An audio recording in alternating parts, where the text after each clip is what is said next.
आईदान बाबा हरी,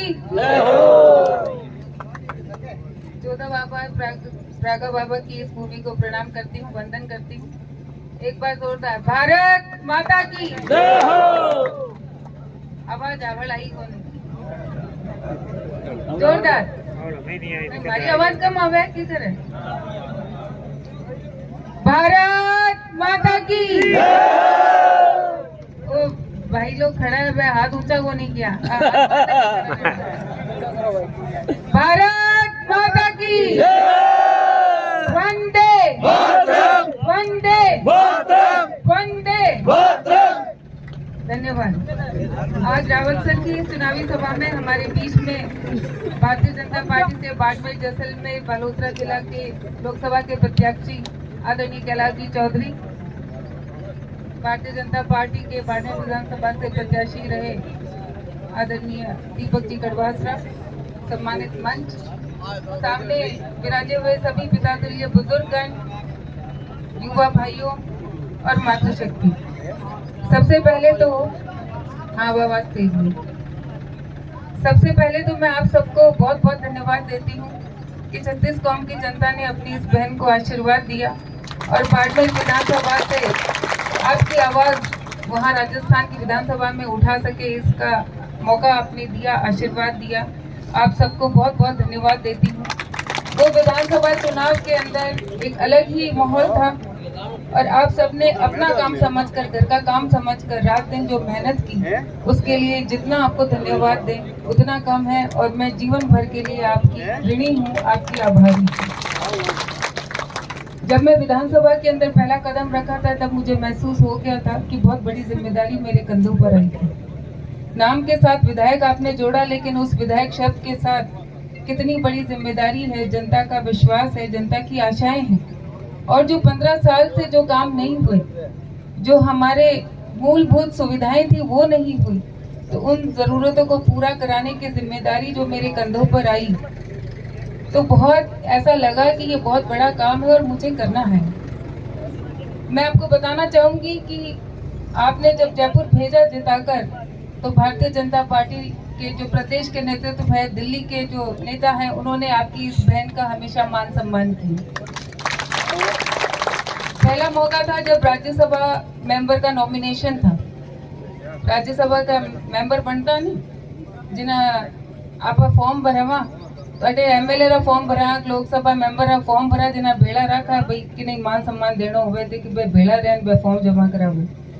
but प्रस्तावक तो वहाँ जयपुर के अंदर मुख्यमंत्री जी ने मुझे बुलाया और राज्यसभा मेंबर का जो नॉमिनेशन था उसमें प्रस्तावक आपकी इस बहन को बनाया और मेरे हाथों से वहाँ फॉर्म जमा करवाया। दूसरा मौका था जब राम मंदिर जाने की बात हुई, तो वहाँ पर भी मुख्यमंत्री जी ने बाकी जो भारतीय जनता पार्टी के विधायक थे उनके साथ साथ आपकी इस बहन को याद किया और ये मौका दिया, अवसर दिया कि राम मंदिर जाकर राम जी के दर्शन कर पाए। ये सब मान सम्मान देने की बात है और इसीलिए दिया क्योंकि हमेशा से भारतीय जनता पार्टी परिवार के सदस्य थी। राजनीति की शुरुआत की तो भारतीय जनता पार्टी से की और जब लोकसभा चुनाव आए तो फिर से मुख्यमंत्री जी ने याद किया और कहा कि आप हमारे ही परिवार के सदस्य हो, तो भारतीय जनता पार्टी का समर्थन दो, साथ दो, सहयोग दो। ये ताकत आप सबने मुझे दी और उसी ताकत के साथ चाहे मुख्यमंत्री जी का मंच हो, चाहे आदरणीय प्रधानमंत्री जी का मंच हो, उस हर मंच पे आपकी इस बहन को वहाँ खड़ा रहने का मौका मिला। मैं आपको धन्यवाद देती हूँ कि ये आपकी ताकत थी। लेकिन अब हमारी जिम्मेदारी है कि हम सब मिलकर ये जो चुनाव है, ये एक महत्वपूर्ण चुनाव है। ये केवल एक लोकसभा का चुनाव नहीं, एक संसद बनाने का चुनाव नहीं है। इसके अंदर हमारे ऊपर बहुत बड़ी जिम्मेदारी है कि हम आने वाले समय में अपने देश को किस दिशा में ले जाते हैं। ये हमारी राष्ट्र की सुरक्षा से जुड़ा हुआ मुद्दा है। हर चुनाव होता है, चाहे सरपंच का चुनाव हो, चाहे विधानसभा विधायक का चुनाव हो, चाहे सांसद का चुनाव हो, हर एक के मुद्दे अलग अलग होते हैं। अभी पहले किसी ने कहा, भाई ने, कि 2 हैंडपंप थी। ये हैंडपंप का मुद्दा नहीं है, ये एक ट्यूबवेल का मुद्दा नहीं है। ये मुद्दा बहुत बड़ा है, हमारे ऊपर बहुत बड़ी जिम्मेदारी है हाँ, ट्यूबवेल है, हैंडपंप है, सड़क है, बिजली है, ये सब सरपंच, विधायक, मुख्यमंत्री, राजस्थान की सरकार मिलकर करेगी। लेकिन इस वक्त हमारे ऊपर कंधों पर बहुत बड़ी जिम्मेदारी है। वो जिम्मेदारी है कि हम राष्ट्र हित के अंदर क्या है, हम राष्ट्र की बागडोर किसके हाथों में सौंपें। आदरणीय प्रधानमंत्री मोदी जी, हमने पिछला 10 साल का कार्यकाल देखा और उन्होंने ऐसे निर्णय लिए कि आज हमको गर्व होता है कि हाँ, हम हिंदुस्तान के वासी हैं और हमारे प्रधानमंत्री मोदी जी हैं। हम खुश होते हैं जब राम मंदिर की बात करते हैं कि इतना भव्य राम मंदिर का निर्माण हुआ। हम खुश होते हैं कि मोदी जी विदेश में गए और वहाँ उनका सम्मान हुआ। हम खुश होते हैं कि जब रूस और यूक्रेन का वॉर चल रहा था तो तिरंगे के साथ वहाँ से अपने हिंदुस्तानी बच्चे वहाँ उनकी रक्षा में लौटे। हम खुश होते हैं जब कोविड की बात आती है, तब सोचते हैं कि जब बड़े बड़े देश धराशायी हो गए तो हमारे हिंदुस्तान के अंदर आदरणीय मोदी जी और यहाँ के वैज्ञानिकों की देन थी कि उन्होंने 2 वैक्सीन बनाई, न सिर्फ हिंदुस्तानियों की मदद की बल्कि विदेश के अंदर भी भेजी। तो इतने गर्व करने के मौके आदरणीय मोदी जी ने हमें दिए, तो हमारा भी कर्तव्य बनता है। जब राम मंदिर की बात करते हैं तो हम कहते हैं कि हाँ, राम मंदिर बना, लेकिन हमारा भी उसमें योगदान है। मेरे घर से भी 100 रुपए गए हैं, मेरे घर से 500 गए हैं, मेरे घर से 1100 गए हैं। हम सब कहते हैं, नहीं कहते, और बहुत गर्व कहते हैं कि हाँ, राम मंदिर बनाने में मेरा भी योगदान है। तो मोदी जी तो प्रधानमंत्री बन रहे हैं। अरे, आप सब बनाना चाहते हो, नहीं चाहते? अपन सब चाहते हैं, नहीं चाहते कि मोदी जी प्रधानमंत्री बने? भाई युवा भाई, आप लोग चाहते हो, नहीं चाहते हो? तो मोदी जी प्रधानमंत्री 101% बन रहे हैं, लेकिन उसमें हमारा क्या योगदान? हमारा वोट जब तक मोदी जी को नहीं जाएगा तब तक हम कैसे कहेंगे कि हाँ, मोदी जी को हमने प्रधानमंत्री बनाया? हम कैसे गर्व के साथ कहेंगे कि मोदी जी आज प्रधानमंत्री है तो इसमें मेरा ये सहयोग है, मैंने भी वोट दिया था, वो कमल के फूल को दिया। तो ये हम सबको गर्व हो, ये हमारे ऊपर जिम्मेदारी है कि हम सब 26 तारीख को जब वोट देने जाएं तो ज्यादा से ज्यादा संख्या में 2 नंबर का जो बटन है कमल के फूल का, वो दबाएं। बाकी अपने गांव में समस्याएं बहुत सारी, समस्याओं की कमी नहीं, 2-3 तो अभी सामने आ गई और वो तो सभी ने कह दिया, कैलाश जी ने भी कह दिया, और वो ज्ञानाराम कहाँ गए, ये इससे तो घोषणा भी करवा दी कि वो काम होगा। लेकिन ये तो सामने दिखती समस्याएं हैं जो सालों से नहीं थी। काम रोज पड़ेगा, रोज पड़ता है काम, छोटे से लेकर बड़ा तक काम पड़ता है। जो राजस्थान और राज्य सरकार का काम है वो अपन सब मिलकर करेंगे, लेकिन जो दिल्ली के काम है वो जब तक कड़ी से कड़ी नहीं जुड़ेगी तब तक वो काम होना बहुत मुश्किल है।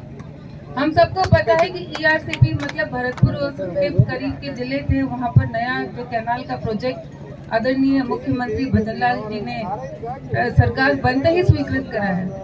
ऐसे ही बहुत जरूरी है कि हमारे इधर भी नहर का पानी हमको जो क्षेत्र नहीं जुड़े हैं वहाँ पर प्रोजेक्ट बनाकर लाया जाए, और इसके लिए जरूरी है कि हमारे यहाँ से एक प्रतिनिधि वहाँ दिल्ली में पहुँचे जिसकी सरकार में भागीदारी हो, तब हमारे क्षेत्र के अंदर बहुत सारी योजनाएं आ सकती हैं। तो मैं आपसे इतना ही आग्रह करूंगी कि आपने इस बहन का मान सम्मान पहले भी रखा है, और आपके भरोसे पे मैं मुख्यमंत्री जी को वादा करके आई हूँ कि बाड़मेर विधानसभा से हम कैलाश जी को आगे रखेंगे, और वो भरोसा, वो मान सम्मान एक बार फिर आप सबको कायम रखना है। इतना ही आग्रह आपकी ये बहन आपसे करती है, और विश्वास दिलाते हैं कि बाड़मेर विधानसभा से हम सब मिलकर अच्छा परिणाम देंगे तो हम अपना हक लड़कर राज्य सरकार और केंद्र सरकार से ले पाएंगे। मैं आपको विश्वास दिलाती हूँ कि कोई भी काम होगा अपन सब मिलकर करेंगे, बढ़िया काम करेंगे, क्योंकि ये जो 5 साल आपने जो मौका दिया है ये एक बहुत बड़ी चुनौती है। आप सबकी आशाओं और अपेक्षाओं पे खरा उतरना है, आप सबके विश्वास पे खरा उतरना है।